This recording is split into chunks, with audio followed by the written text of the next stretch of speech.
When running a business, your policies need to be clear, concise, and consistently enforced. Hey folks, Dale here from Currentware. In this video, I'm going to share with you the best practices for writing and enforcing company policies. I'll be using an acceptable use policy as an example today, but you could apply most of these tips to any other policy you have. If you've not yet written your business's policies, I provide you with templates for an internet use policy and a work from home policy in the description down below. Alright, let's get started. So, what exactly is an acceptable use policy? An acceptable use policy is a type of information security policy. It's a formal written document that communicates the expectations you have when your employees use company-owned devices and networks. The goal of an acceptable use policy is to provide guidance to employees, limit liability, and reduce the risks associated with technology in the workplace, such as data breaches, hostile workplace behavior, and the abuse of distracting websites or applications. With that in mind, let's talk about what to include in your acceptable use policy. The template we've provided is a fantastic start, but you will need to make some adjustments to ensure that the policy is relevant and accurate to your business environment. Here are some common inclusions you should consider. What is your business's stance on using company devices for personal use? Can employees use your network and equipment for non-work related web browsing, emails, and phone calls? What security responsibilities do your employees have? Are there any procedures that they are expected to follow, such as data handling processes, internet security best practices, or regulatory compliance requirements? What is your business's privacy policy? Will the computer activity of your employees be monitored to improve security and productivity? And finally, what behaviors are prohibited on company devices? What is considered inappropriate in your work environment, and what are the consequences for non-compliance? Are there any exceptions to your policy, such as providing IT admins with elevated privileges or allowing your marketing team to use social media in the workplace? When it comes to defining standards of behavior in your acceptable use policy, you can simply address important high-level scenarios rather than listing out every single individual action that would be considered inappropriate. Outline the most common misuses you're guarding against, such as illegal activity, workplace harassment, and other related actions that would be harmful to your business. You don't want to be too broad though. A vague phrase like inappropriate use is prohibited isn't going to cut it. Be sure to provide enough detail to limit ambiguity without going overboard. Also, your acceptable use policy does not necessarily need to cover every possible item in depth. To help keep things concise, you could reference other policies that are dedicated to expanding on specific topics, such as a data loss prevention policy or a respect in the workplace policy. This helps keep your acceptable use policy concise and easier to understand. As a bonus, maintaining updates to multiple smaller policies is much more manageable than updating a larger document. Next up, ensure your policies are understandable. In order for your acceptable use policy to be effective, it needs to be easy to understand while also adequately covering the key points. Here are some tips for getting this balance just right. Avoid being too specific about the devices your policy covers. You could simply say resources or devices rather than specifying phones or computers. This makes your policy more concise and limits the chance that an employee will think the policy doesn't apply to other devices that aren't explicitly mentioned.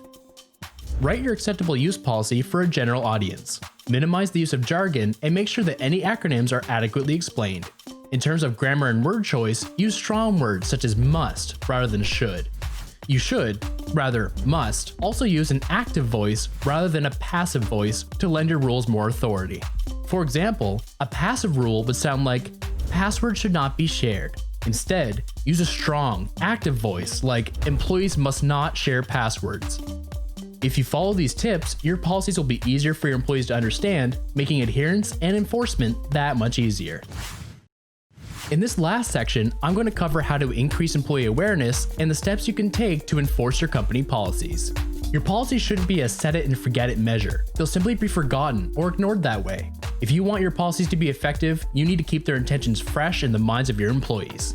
Here are some tips for increasing employee awareness. 1. Make policy awareness a part of employee onboarding. Make sure that your employees have truly read and understood your policies before they sign it. 2. Have up-to-date versions of your policies in easily accessible locations, such as the company intranet, an employee handbook, or a human resource management system. 3. Place hard copies of your most important policies in employee common areas. And 4. Review policies with your employees on an annual basis. Collect any feedback they have and take it into consideration the next time you make revisions. So, at this point, you have a well-written policy that your employees understand. Now you need a plan to enforce it. Having a plan for corrective action is a critical component of policy enforcement. Do not create policies that you do not intend to enforce. The inconsistency will just lead to confusion and frustration among your employees. You also run the risk of appearing to be picking favorites or using seldom enforced policies in a discriminatory way.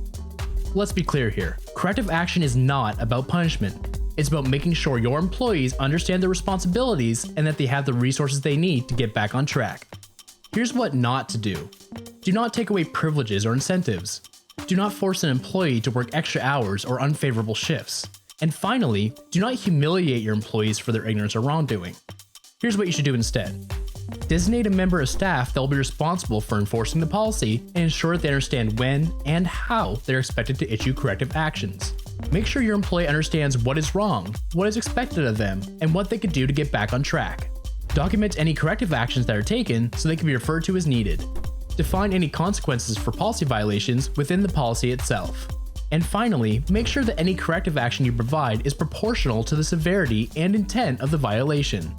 In the case of an internet use policy, you could strengthen your enforcement by using a web filter such as Browse Control to block inappropriate websites, and you can also use computer monitoring software such as Browse Reporter to get alerts of internet policy violations. That's it for today. If you found these tips helpful, be sure to like, subscribe, and hit that notification bell to stay up to date with the latest Currentware videos. To get you started on writing your business's policies, we provide you with some free starter templates for a work from home policy and an acceptable use policy. You can find links to those in the description down below. Finally, if you'd like to monitor and restrict employee internet use in your business, you can get a free trial of our employee internet management software solutions at currentware.com/download. See you next time.